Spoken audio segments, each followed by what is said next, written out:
la région de Grenoble. Je travaille avec mon mari, donc on a une petite exploitation familiale.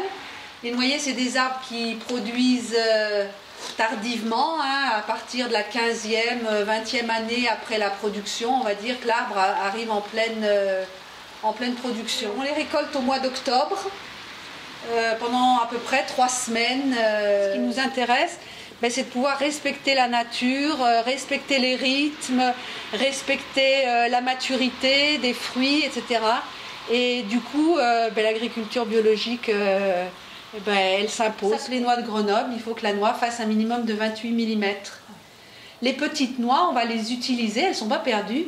On va les utiliser pour faire de l'huile, pour faire des cerneaux, pour faire des confitures, des crèmes de noix, des noix pralinées, enfin toutes sortes de gourmandises aux noix.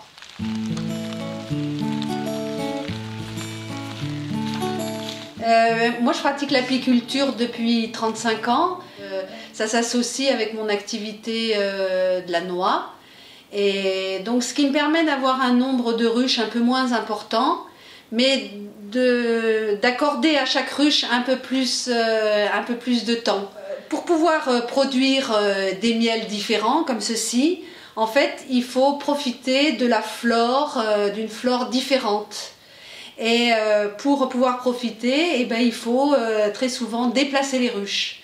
Donc c'est ce qu'on fait pendant la nuit. L'avantage dans le Vercors, c'est qu'il suffit de faire quelques kilomètres et on peut monter de 400 mètres à 1000 mètres d'altitude.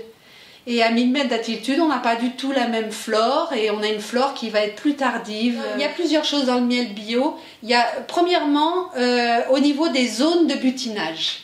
On est contrôlé sur les zones de butinage. Le second point, ça va être au niveau du nourrissement.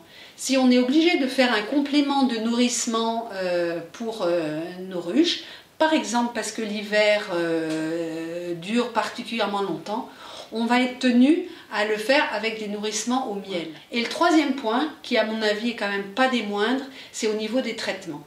Vous savez que depuis 1985, on subit un parasite qui est le varroa jacobsoni.